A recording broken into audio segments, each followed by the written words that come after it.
We've all been there, putting things off, feeling overwhelmed, and promising ourselves we'll start tomorrow. But what if you could break that cycle for good? In this video, we're diving into 5 science-backed techniques that actually work to overcome procrastination. Whether you struggle with focus, motivation, or just getting started, these practical tools will help you take control, get things done, and build lasting momentum. Let's stop delaying and start doing, right now. Today we will talk about overcoming procrastination. 5 proven techniques. So before we start, make sure to hit the like button and subscribe to my channel. 1. Know the psychology behind it. To overcome procrastination, we must first understand what causes it. Procrastination is not simply a time management issue, it's deeply rooted in our psychology. Psychologists identify it as a form of self-regulation failure that often stems from emotional discomfort. People delay tasks because the activity may evoke fear of failure, self-doubt, or even fear of success. For instance, someone may avoid starting a business, not because they lack ideas, but because they fear it won't succeed.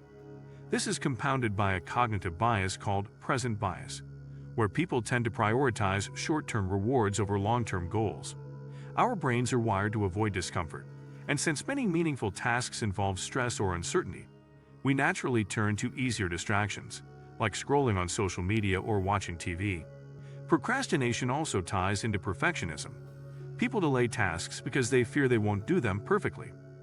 Research from neuroscientists shows procrastinators have a weaker connection between the prefrontal cortex, responsible for planning, and the limbic system of emotions, which means emotions often override logic. Identifying these emotional triggers, such as anxiety, boredom, or fear, is the first step. Once you're aware of them, you can begin to manage them rather than letting them control your behavior. This insight lays the foundation for applying techniques that not only get you started but keep you going consistently. 2. Break it down and start small. One of the most well-researched and effective techniques to combat procrastination is breaking tasks down into smaller, manageable parts. When a task feels massive or undefined, your brain reacts with avoidance. This phenomenon, called task aversion, happens when we perceive the task as unpleasant or overwhelming. By breaking it into micro-tasks, you remove the intimidation factor and give your brain a clear, achievable entry point. For example, instead of setting a goal to write a research paper, break it down to find 5 credible sources, write the introduction, or even open a new document. These smaller steps create psychological momentum. Each small win reinforces your ability to keep going. This method also helps build what's called implementation intentions, which are specific plans that help turn intentions into actions. Moreover, this approach aligns with the Zeigarnik effect, a psychological phenomenon where people remember uncompleted tasks more than completed ones. Once you start a small part of a task, your brain becomes more invested in finishing it.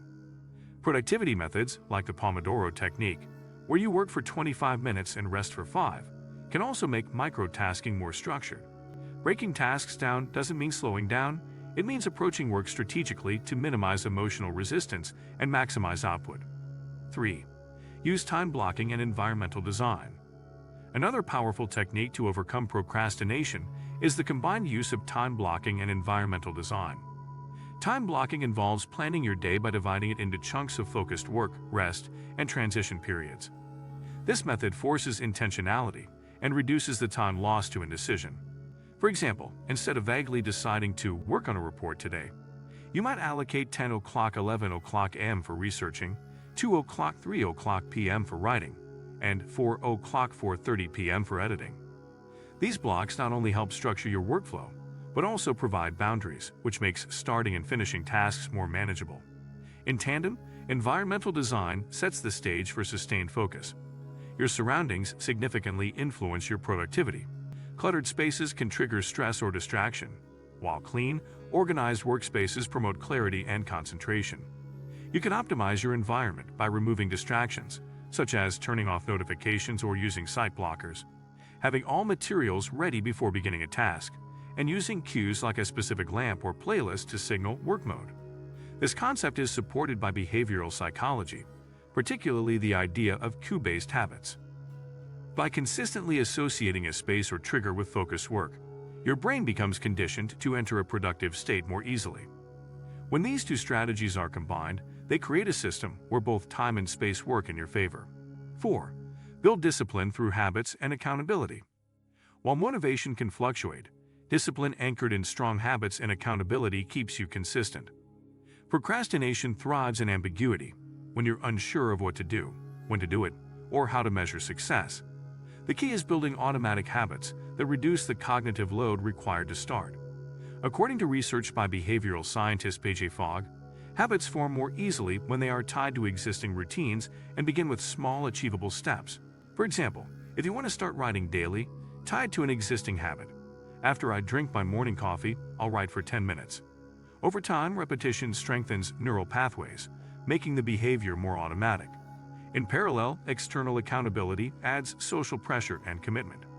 This could mean telling a friend your goals, joining a study group, or using apps that track your progress and send reminders. Even better is finding an accountability partner who checks in regularly. Publicly committing to deadlines, even small ones, raises your follow-through. Additionally, reward systems can reinforce progress. Celebrate minor wins to build positive associations with productive behavior.